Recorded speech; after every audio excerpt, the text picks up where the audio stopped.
So, we guess? You know it too? Siyempre, ikaw ang talagang unang makakaalam. Sabi ni Wimper sa akin pagkaupo ko sa kanyang tabi. Nang alin? Naguguluhan at nagtatakang tanong ko. Si May, nag-message siya sa buong barkada. Hindi na raw niya matatapos ang SEM na ito dahil uuwi na ang pamilya niya sa Cebu at doon na siya magpapatuloy ng pag-aaral niya. Malungkot na sagot ni Jordy. Naikuyom ko ang kamao na nasa loob ng bulsa ko. So, she really did it? Matapos akong ibugaw? Ay, talagang nilayasan niya ako. The nerve. Oo. Alam ko nga. Kahapon siya umalis ng dorm. Nagpaalam siya sa akin. Kunwari nalulungkot at naiiyak na sakay ko sa usapan. Wala akong balak na ipaalam sa mga ito mga pangyayari kahit alam ko ang posibleng dahilan. Ayokong may ibang makakaalam ng mangyayari sa buhay ko. Baka kumalat pa at mapagchismisan pa ako sa buong school. Nakakalungkot naman. Mamimiss ko sa May. Any days na ikinaingos ko lang. Sa bagay sa amin naman kasing magkakabarkada, si May talagang pinaka-cheerful at maingay. Kung wala lang kaming issue na dalawa, malamang masasabi ko ring namimiss ko siya. O, saan ang punta mo? Tanong ni Shara nang tumayo na ako. Papasok na ako sa room. Ayokong tumambay dito at magbabasa pa ako. Palusot ko sa nagmamadaling naglakad palayo. Agang-aga. Ayokong pag-usapan ng babaeng iyon at baka maghapon akong mawala sa konsentrasyon. Tahimik lang ako buong maghapon na talagang umiwas muna ako sa mga kaibigan namin. Topic pa rin kasi nila si May at nainis ako dahil ako daw ang kasama sa bahay kaya tanong sila ng tanong sa akin. Sinabi ko na lang na masama ang pakiramdam ko dahil sa menstruation period at nang mag-break time ay lumabas muna ako ng school at dun kumain.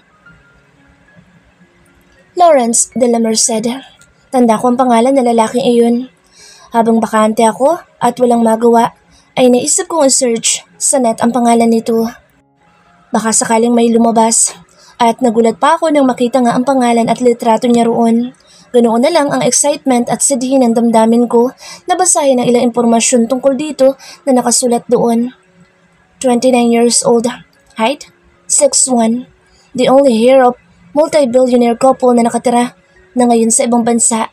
Loves scuba diving and horseback riding. Ngunit bukod doon, wala na akong masyadong impormasyong nakita tungkol sa kanya at sa pagkatao niya. Maliban na lang sa isa pang bagay na umagaw sa aking atensyon. Civil status? Divorced. Divorced? Ibig sabihin may naging asawa na siya dati? Sino? Malamang artista iyon. O model, o di kay anak din na isang mayamang tao.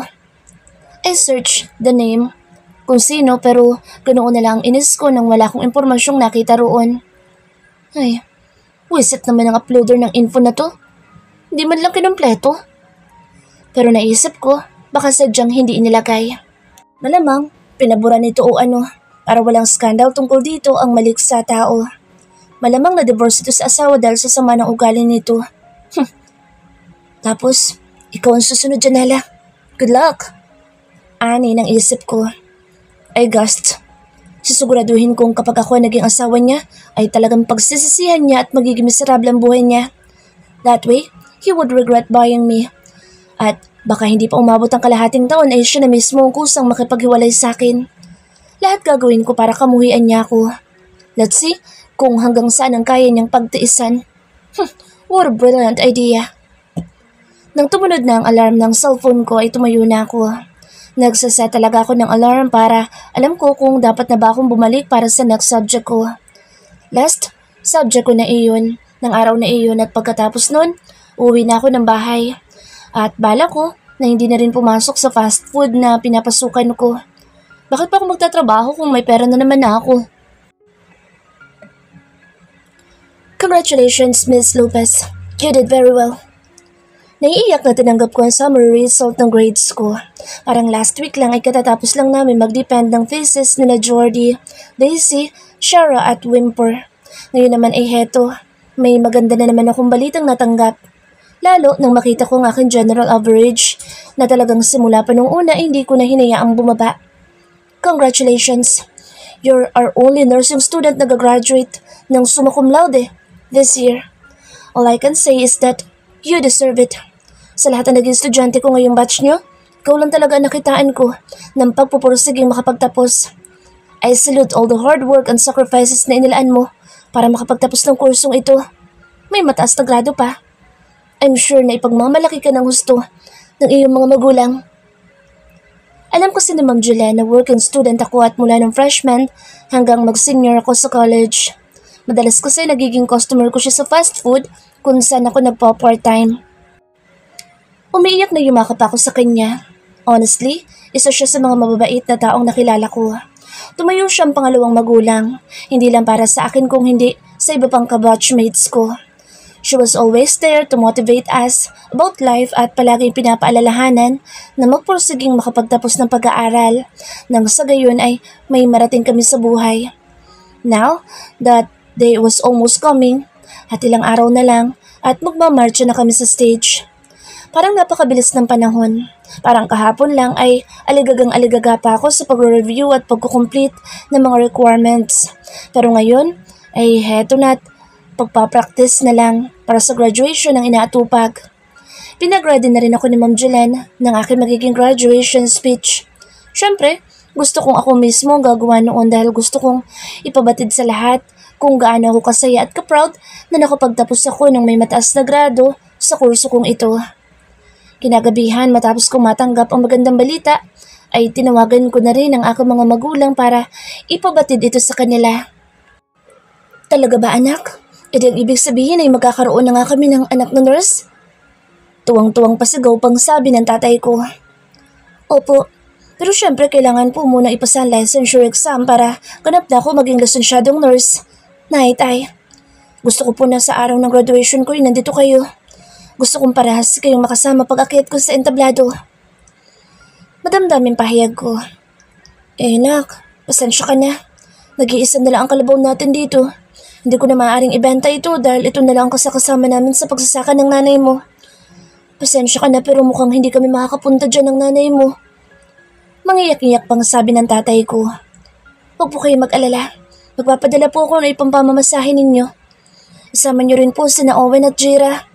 Gusto ko po kompleto tayong pamilya sa araw ng pagtatapos ko.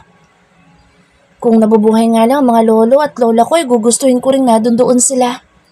Pangarap ito ng mga magulang ko na makapagtapos ako at sa araw na iyon ay gusto kong marinig nila ang pasasalamat na isasama ko sa aking magiging graduation speech.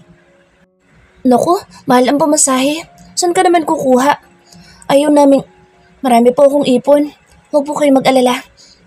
Pinagandaan ko po talagang araw na ito. Bala kong gamitin ang pera ni Lawrence para makarating ang mga magulang ko rito. Total kahit naman isoli ko ito ay tiyak na hindi naman ito tatanggapin. Nabawasan ko na nga. Kung gayon, sige anak, pasensya ka na talaga. Ang dami mo nang hirap dyan pero heto't pinaglalaanan mo pa kami. Wala po iyon. Ang mahalaga ay makakarating kayo. Nang matapos ang tawag, ay sinimulan ko na ang paggawa ko ng graduation speech. Nakatulala ako sa isang tabi. Nasa cafeteria ako at kasalukuyang ngumungot-ngot ng french fries na aking binili. May hawak akong papel sa kanang kamay samantalang cellphone ang sa kaliwa. I was supposed to be memorizing my speech pero ang daming bumabagabag sa aking isipan. I just checked my calendar. That day, when Renz and I met, I marked it kung kailan ay eksaktong 4 na buwan na palugit na ibinigay niya sa akin. And the days left, 3 days. Saktong-sakto sa araw ng graduation ko. Holy cow. Bigla kong ibinaba ang aking mukha sa mesa. Sakto pa talaga kung kailan nandito na ang magulang ko. Natigil ako sa pag-emote ko nang may yumugyug sa balikat ko. Pag-angat ko ng tingin ay si Liam ang nakita ko. Hi crush. Ngiting-ngiting bati nito sa akin sa kanaupo sa katapat kong upuan. Agad na napangiwi ang mga labi ko, sabay ayos ng nagkagulo kong buhok. Nandito na naman ang lalaking ito. Kabatchmate ko, si Liam, na second year pa lang kami ay nagpapalipad hangin na sa akin. Pero hindi ko siya type kaya halos araw-araw kong basta din kapag lumalapit ito sa akin. Hindi sa nag-iinarte ako pero ang gusto ko talaga sa mga lalaki ay yung mas matangkad at mas matanda sa akin. Isa pa, wala pa sa isip ko mag-boyfriend dahil focus muna ako sa pag-aaral. Even now that we are almost graduating, wala pa rin iyon sa hinagap ko. Siyempre, may takas ka pa ba? Sa bukas at makalawin may marriage contract ka na. Yes, what do you want? Mataray na sagot ko. Ipinakita ko talagang wala akong kainta-intera sa kanya. Ngumiti pa ito at kitang-kita ko ang mga braces nito sa ngipin. I just want to congratulate you in advance. Kaya crush na crush kita eh. Ang ganda na, ang talino mo pa. I just want you to know kung gaano ako ka-proud sa iyo. Umigas ang isang kilay ko. Ito pang ikinainis ko sa buwisit na to. Masyado din corny. Thank you. Labas sa ilong na sabi ko. Janelle, if you won't mind, gusto ko sanang, can't you see? I'm busy. Mataray na sabi ko. Mumuntong hininga ito. Yayain lang sana kitang kumain. Sana naman, I'm sorry Liam, but I'll say it all over again. You're not my type. Huwag mo nang sayangin ang oras mo sa akin dahil wala ka namang mapapala. We're already graduating at pag naipasa ko ng licensure exam, uwi na ako sa province namin para doon na magtrabaho and definitely, we will never see each other again. Kaya ngayon pa lang please, tigilan mo na. Kitang-kita ko ang pagguhit ng lungkot sa kanyang mga mata. I didn't want to say those words either pero maigi na iyon, kaysa naman patuloy lang siyang umasa. Kung alam nila magiging buhay ko after the graduation, hindi na siya kumibo pa at mapait na lang na ngumiti. Ibinaling ko na lang muli ang mga mata ko sa papel na hawak ko nang tuluyan na siyang umalis. Hoy bruha, ako naman? Inagaw ni Jordy ang hawak ko sa salamin, pati na ang brush na kanina ko pa ikinakaykay sa aking mga pisngi. Saglit nga, hindi pa ako tapos. Sabi ko sabay tinangkang agawin sa kanya ang brush. Pakiramdam ko kasi, hindi pa pantay ang blush on ko. Okay na yan girl, para ka na nga sinapok dyan sa ayos mo eh. Naiiling na camera na lang tuloy, sa cellphone ko ang ginamit kong salamin. Pinunasan ko na lang ng panyo ang kabilang pisngi ko na medyo mapula. Pagkuhay ang buho ko naman, ang pinagtuunan ko ng pansin. Today's the day, ang aming graduation. Umaga ang ganap noon dahil mamayang gabi ay ang graduation ball naman ang mangyayari. Excited ako na medyo kabado. Sana ay hindi ako pumiyok o magka-stage fright mamaya sa aking graduation speech. Lalo pat nandito ang aking buong pamilya. Ngayon palang anak, binabati ka na namin. Niyakap ako ni nanay at tatay kaya medyo naging emosyonal na naman ako. Kagabi pa dumating ang mga ito at sa dorm ko sila pinatulog. Congratulations ate. Ang laki pala dito sa school nyo. Sana pag nag-college ako dito rin ako pumasok. Sabi naman ni Jira na sumunod sa akin.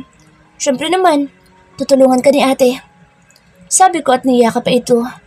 Ako din ate ha. Gusto ko, dito din ako para magkasama kami ni ate Jira. Halos magkasunuran lamang ang dalawang kapatid kong ito. Sa susunod na taon ay magsa-senior high school na si Jira at junior naman si Owen. Matatanda na ang mga magulang ko kaya ayoko na silang pahirapan. Kaya talagang tutulungan ko ang mga kapatid kong makapagtapos ng pag-aaral. Kung alam lang nila, ay may pondo na ako para sa kanilang pampaaral sa kolehiyo. Ang problema lang, hindi ko alam kung paano mababanggit sa kanila, si Renz. Maya-maya pa ay nagsimula na ang programa. Kasama ko pa si nanay at tatay sa aming graduation march.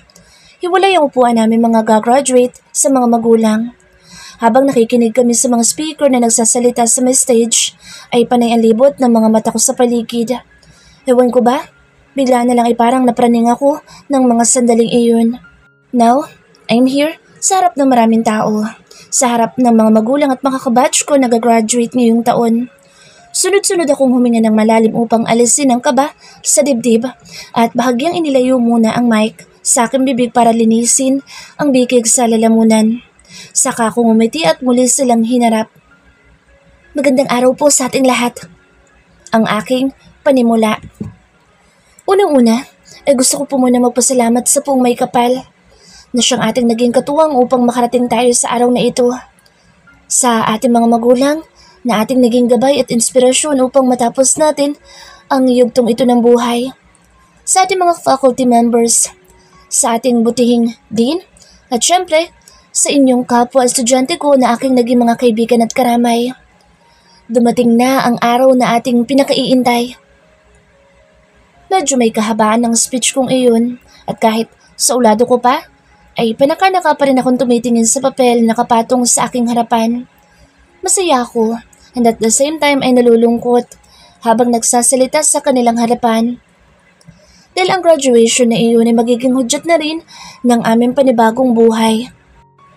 Maaring hindi ko na makakasama pang muli ang aking mga kaibigang sina Jordy. Ngunit excited para sa nalalabing bagong kabanata ng aming tutunghayan. Natapos ang aking speech na may iyak at ngiti sa muka.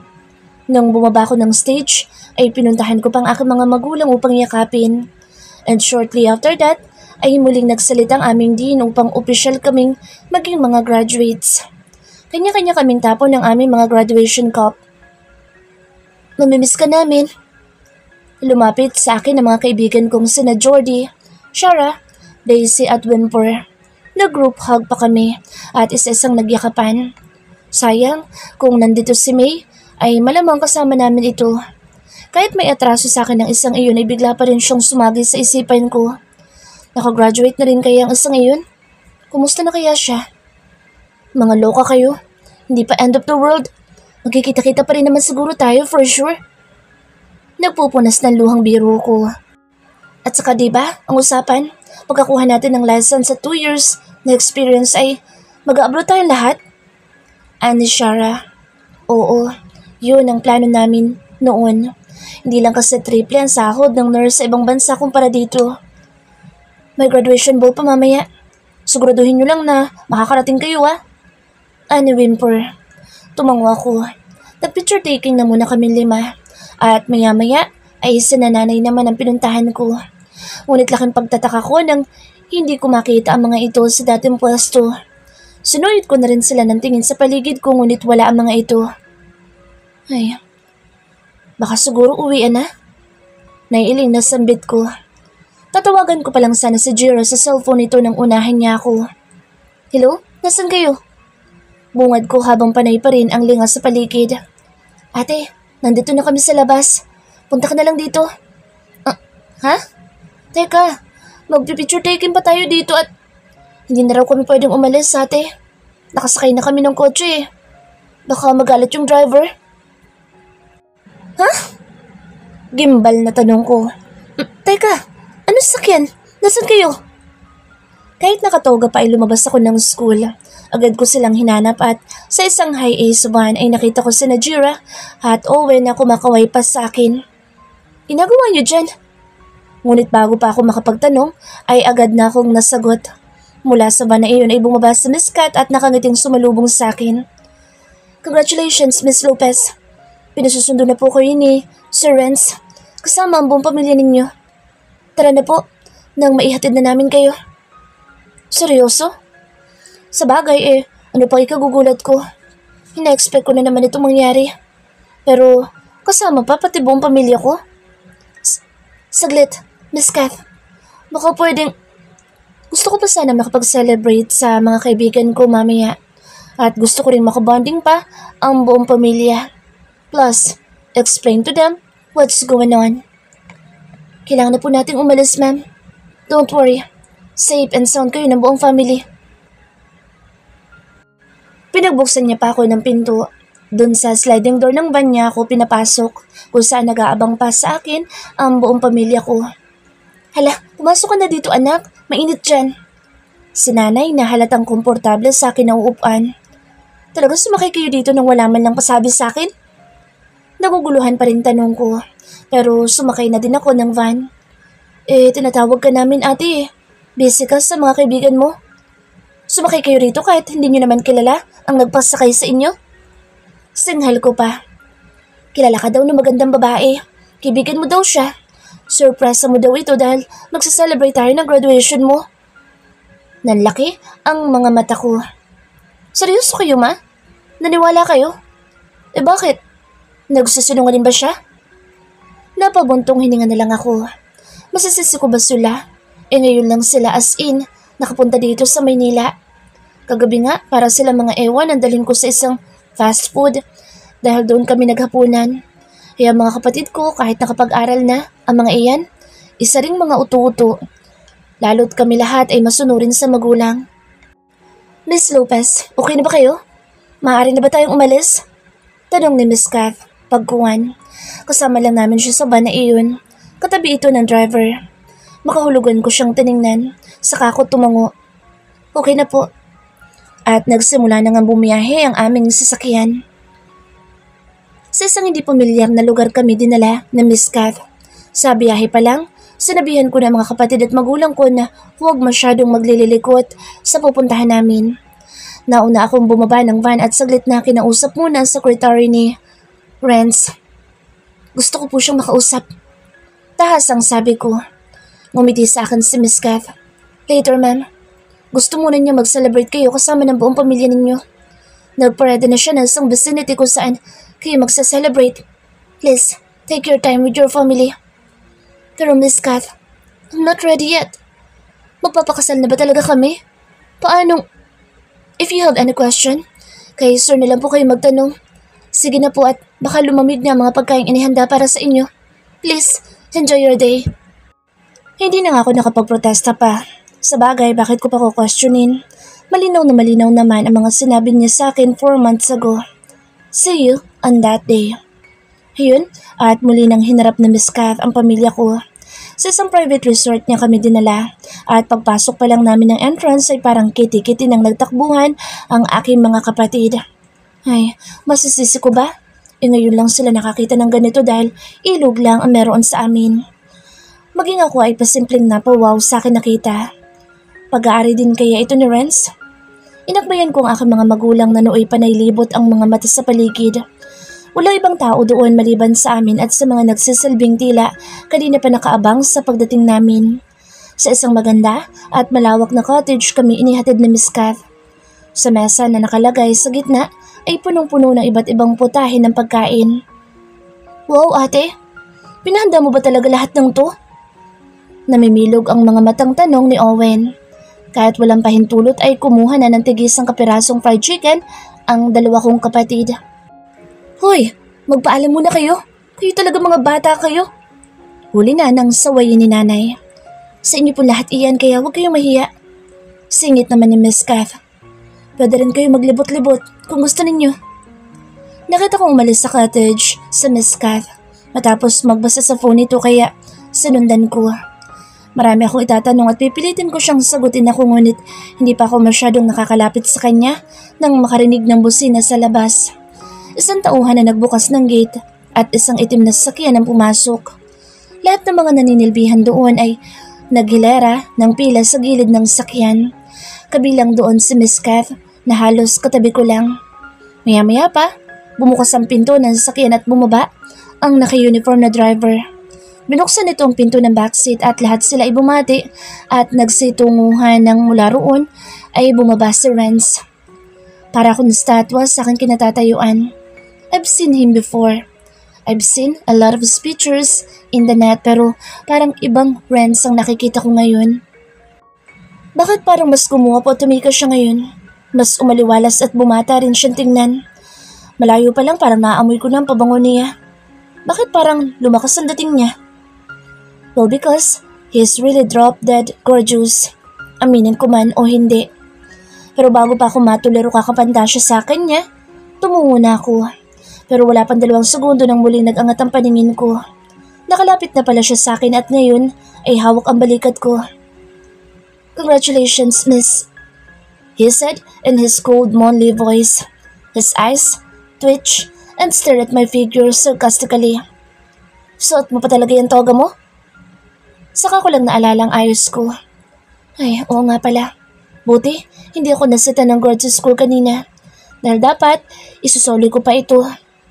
Para akong nahiya sa lagay ko. Hindi naman ako masyadong proud na nakagraduate na ako, no? May I have a word? Ngunit sa halip, ay tanong ko. Parang nananaginip ako ng mga sandaling iyon. Nag-iisip pa nga ako kung paano i-explain ito lahat sa pamilya ko pero nandito na siya ngayon at biglang nagpakita. About? Para akong maiihi na bigla na lang siya umakbay sa akin. Hindi lang basta akbay dahil ramdam na ramdam ko pa ang init ng palad niya sa balikat ko. May kaunting higpit ang kapit doon na parang binabalaan niya ako na huwag pipigilin ang kanyang kamay. Lalo na when he started walking towards the cottage kung nasaan ang mga kasama ko. About, ate! Natigilan ako at napalingon kay Jira na tumawag sa akin. Nakalok ang mga mata nito kay Renz na patuloy akong iginigiya sa paglalakad. May ngiti sa mga mata ng aking kapatid. Kahit hindi siya magsalita, alam ko nang nasa isip nito. Lalong hindi ko alam tuloy kung paanong magsasalita. Hi, Renz unexpectedly said with a handsome smile on his face. Literal na napaawang ang mga labi ko. That smile was so hypnotic. Mabait ang pagkakangiti niya at hindi iyong katulad ng ngiti niyang sarkastiko na makailang ulit na niyang ipinapakita sa akin. Hello po. Naiilang pero nangingiti pa rin tugon ni Jira. May kakaiba siyang titig na itinutuon sa akin. Pinanlakihan ko siya ng mata. To my surprise, biglang nagtatakbong pabalik ng cottage si Jira at dinig na dinig pa namin ang sigaw niya. Nay! Tay! Nandito ang boyfriend ni ate! Mariin akong napapikit. Nakakahiya. Pagkasabi noon ni Jira ay nagsisilipan nga sila. Napasulyap ako kay Renz. Seryoso siya? Wala akong nakitang pagkainis sa gwapo niyang muka. Magandang araw po. He even greeted my parents with a warm smile on his face. Tulala noon ang mga magulang ko, pati mga kapatid ko. Well, sino bang hindi masya-shock pag in-approach ng ganito kagwapong lalaki? Magandang araw sa'yo. Halata ang pagkalito sa mukha ng tatay ko nang magmano pa si Renz dito at sa nanay ko. Tumingin sila sa akin, nagtatanong. Hindi ko naman alam kung paano sisimulan ang paliwanag ko. Kasintahan ka talaga ng anak ko? Hindi makapaniwalang tanong ni nanay kay Renz. Tumingin pa sa gawi ko si Renz at makalaglag panty na namang umiti. Hindi lang po ako kasintahan dahil bukas na bukas din ay magiging asawa ko ng anak niyo. Shucks. Para akong binuhusan ng yelo. Napalunok ako at kahit hindi ko alam kung ano magiging reaksyon niya, ay napakurot ako ng konti sa braso ni Renz.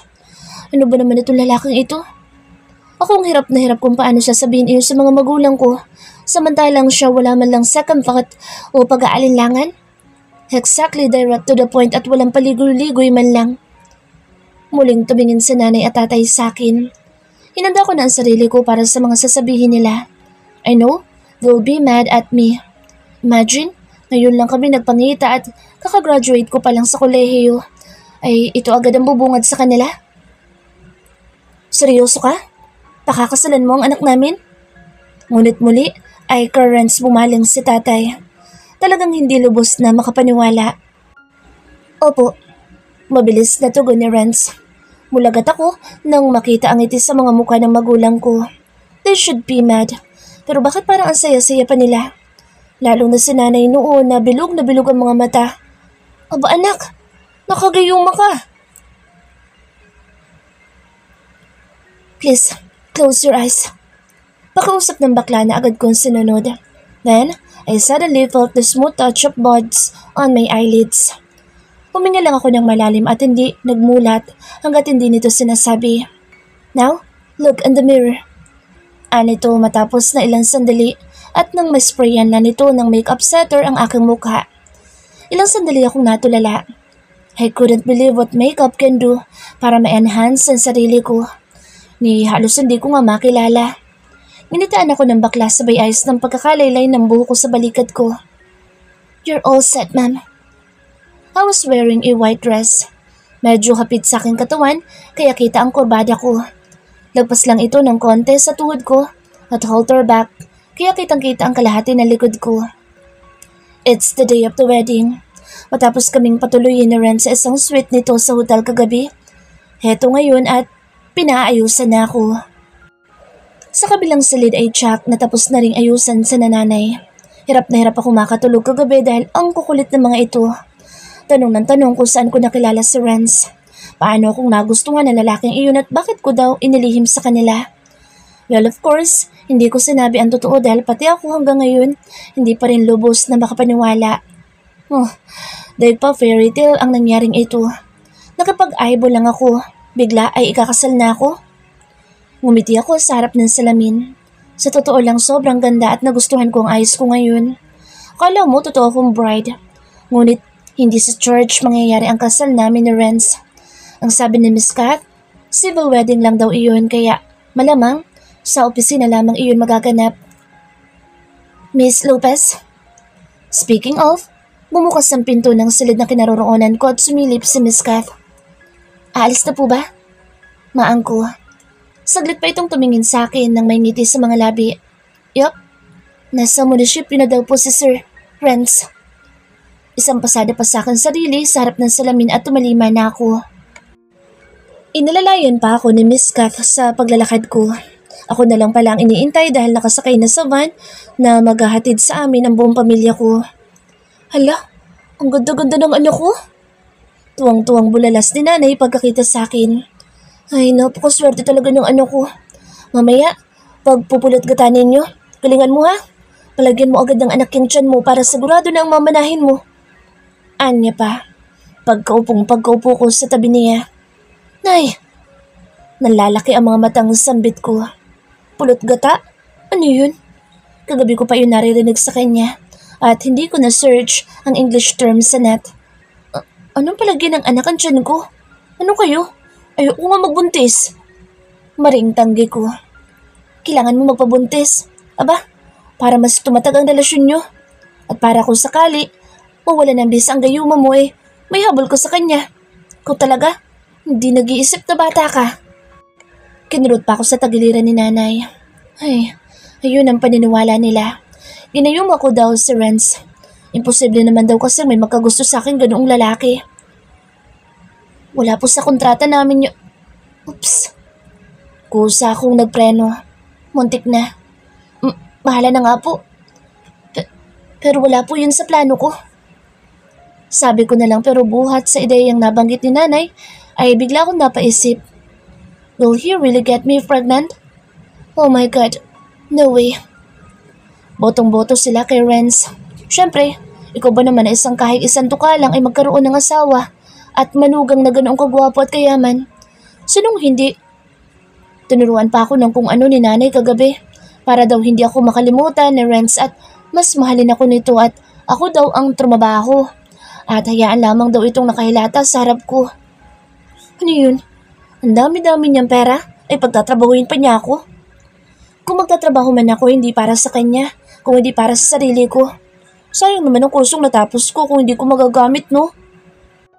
Nang makarating na kami sa munisipyo kung saan dadausin ang kasal, ay hindi mapatid ang kabog sa dibdib ko.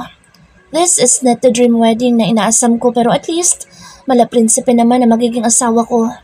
Yeah, kahit anong tanggi ang gawin ko, hindi ko maaaring ipagkaila. Nagagupuhan talaga ako kay Renz. Pero, kinikilig? Hell no. Let's go na po. Wika ni Miss Kat na parang nagsilbing tour guide namin. Iginiya niya kami papasok sa munisipyo. Halata kung gaano ito ka-loyal na secretary ni Renz dahil napakabait at asikaso nito sa amin.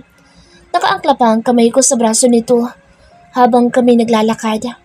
Ingat na ingat siya na magsuot o magusot ang damit ko o ma-out of balance man lang ako. Sa taas ba naman ang heels na suot ko?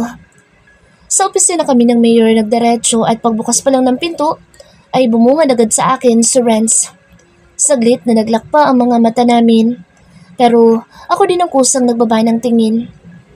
He was wearing a white tuxedo. Pareho kaming naka-white at ewan ko kung bakit tila may tuwa akong naramdaman.